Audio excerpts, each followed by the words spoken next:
Hello everyone, welcome to the Paper Joy. I'm Janelle, and if this is a welcome back, that is awesome.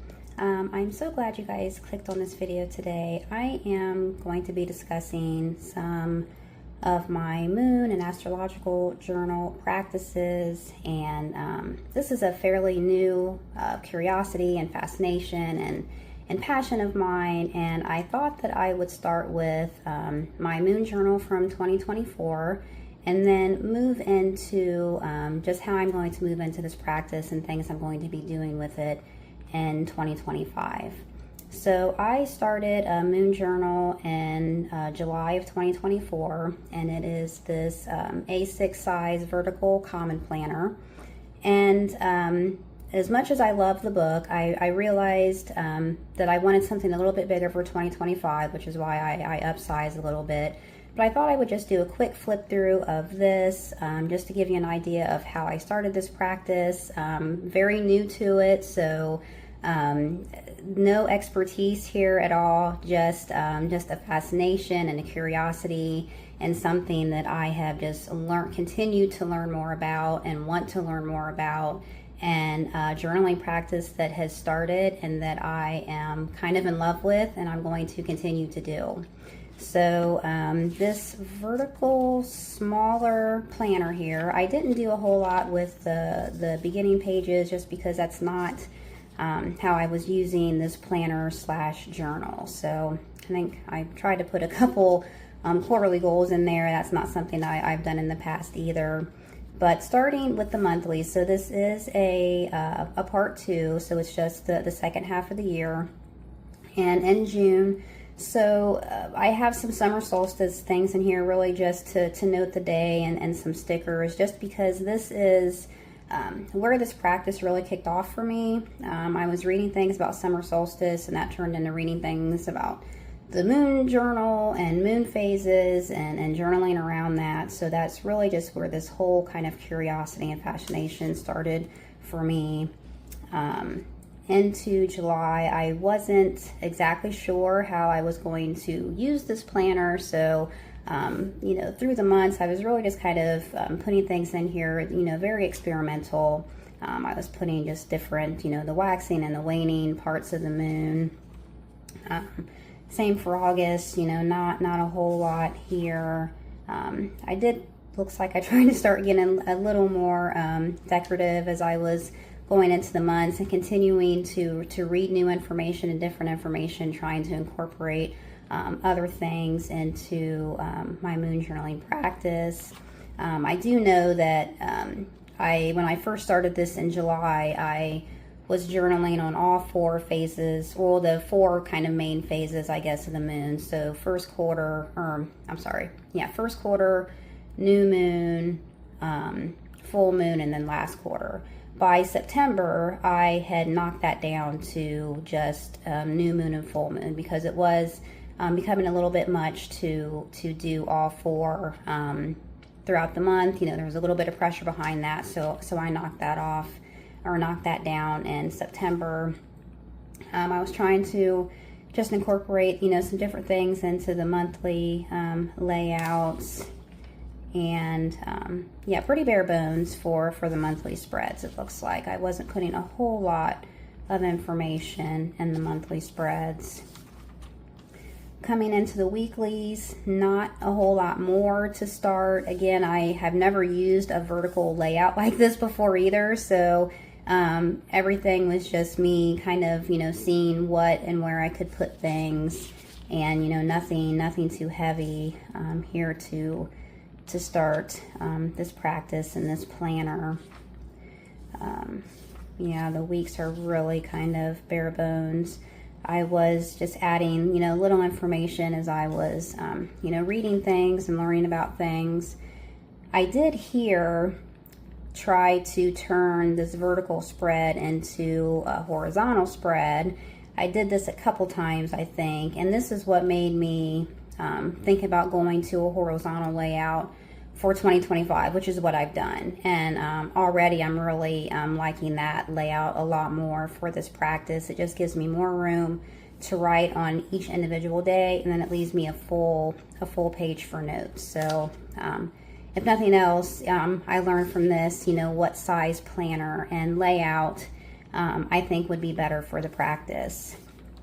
So there I did the horizontal layout again, and I did try to get a little more decorative with it as the months went on. You know, I wanted it to look pretty and just to, you know, to have some fun with it, get, you know, just a little more creative with the layouts, but still I didn't have a whole lot in the weekly spreads, just, you know, notes as I was reading and learning about things.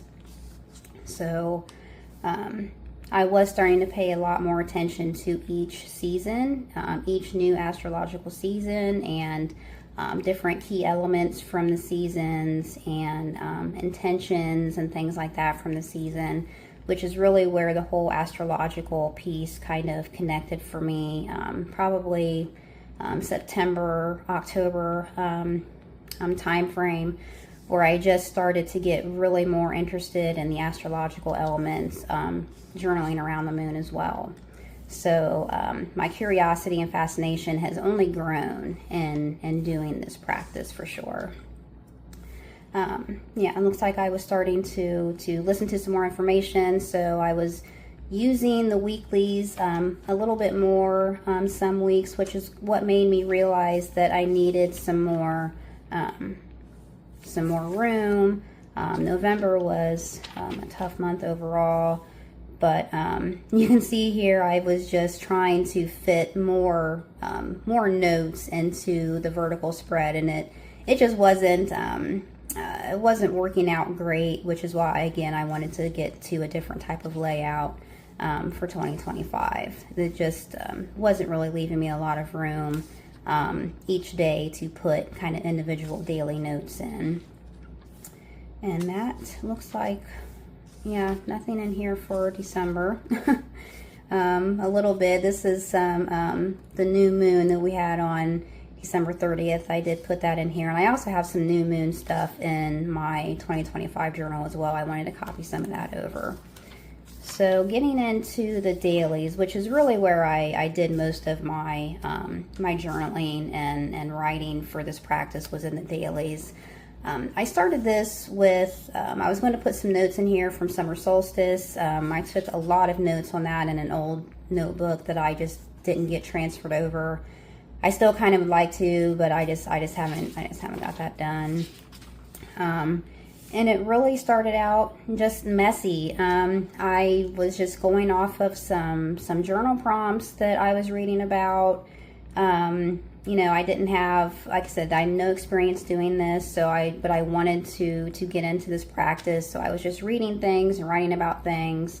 I still use journal prompts for this sometimes. You know, sometimes I'll read about, you know, the new moon phase or the full moon phase, and just kind of, you know, go off of that and just flow off of that. But other times, you know, a prompt can just really help to get my mind going and thinking about certain things and journaling from that. So, yeah, just some different prompts in July, and I'll probably skip around this a little bit, but then I had, you know, the first quarter in July.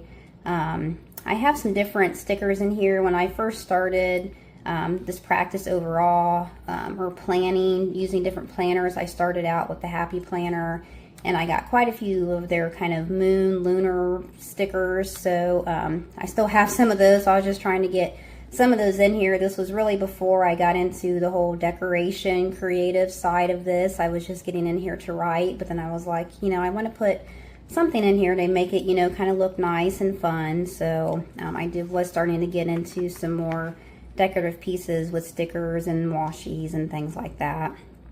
So there's full moon in July, last quarter in July. So yeah, the 4 phases were a lot to start.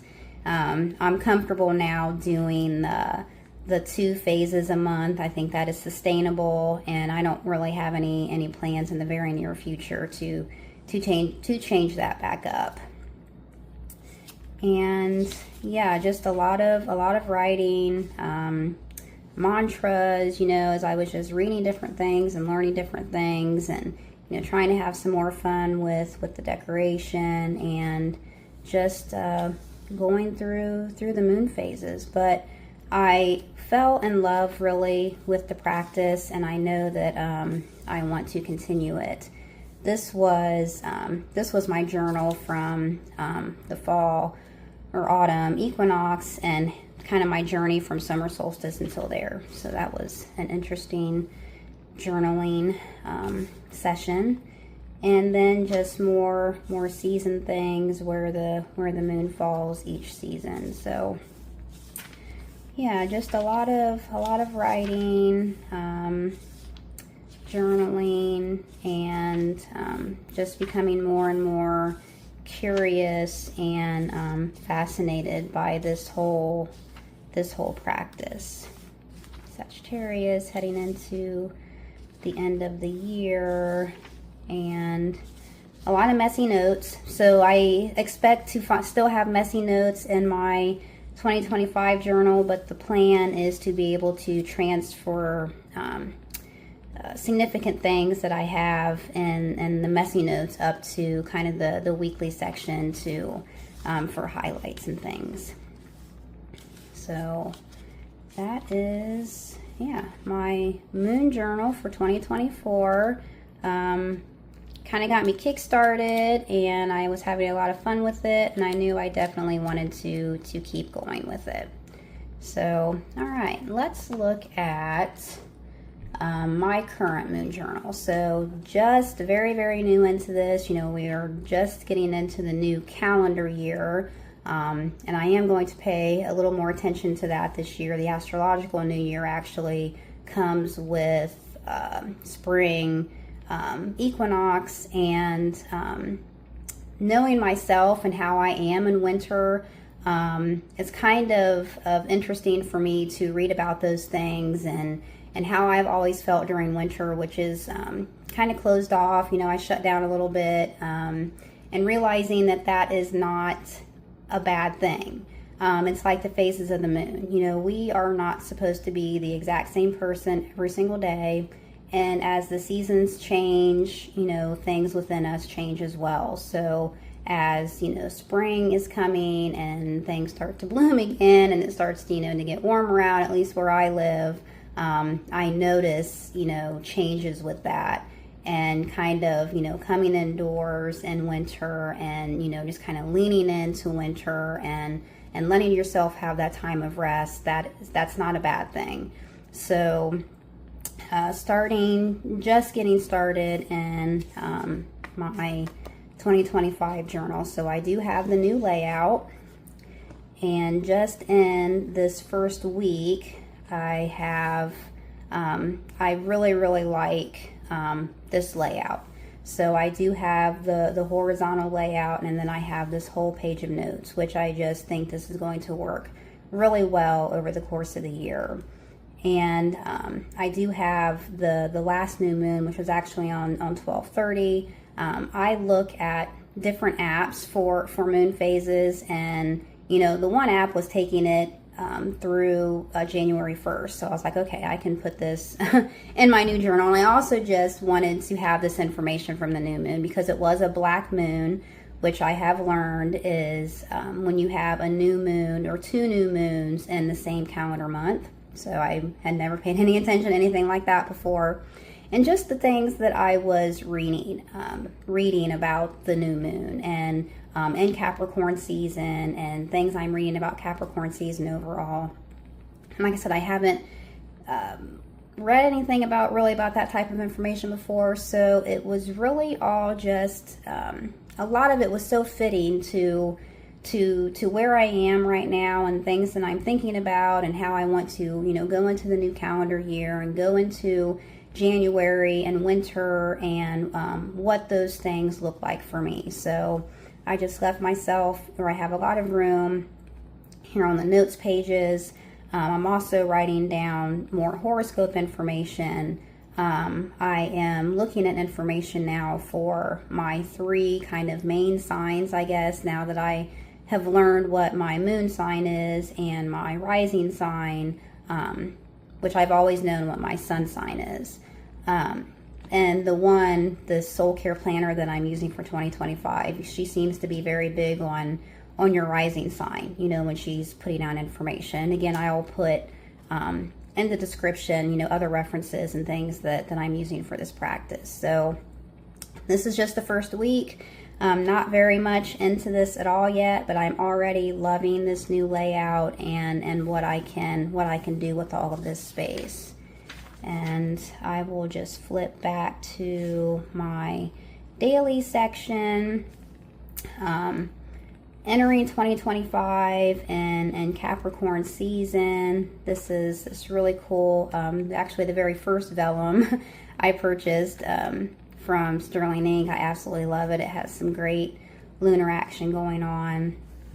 But I wanted to really recognize Capricorn season coming into January in 2025. So I wanted to take, you know, some kind of specific notes on that, just kind of the outlook and the energy around this season, and things that I can tell myself and really embrace in this season to not to push things too much, just to stay steady and consistent, but still give myself plenty of time for rest and recovery and restoration, and just, you know, lean into winter for what it is.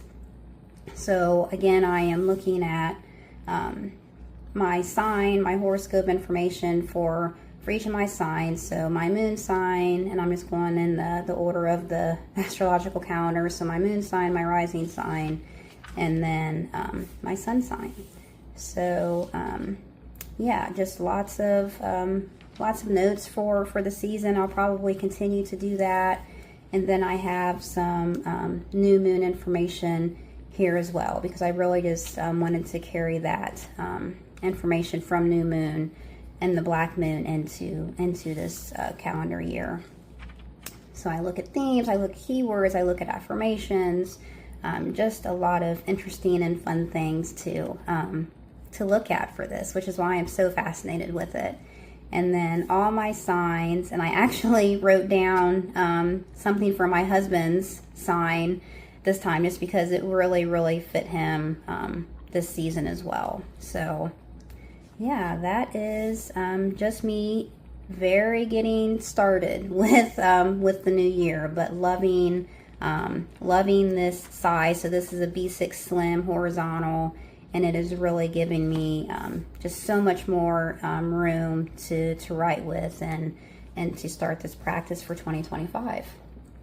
And quickly, this is the planner and one of the reference kind of manuals I will be using for 2025. This is the Soul Care Planner, and I did get into this since I last did my journal lineup video. She does give some great instructions here on kind of how to use the book, and you know, there are a lot of things probably in here that are maybe beyond me at this point. Maybe by the end of the year I will be more in tune with some of these things, but for me it's just fun to get in here and just see this information and try to apply the information where I can.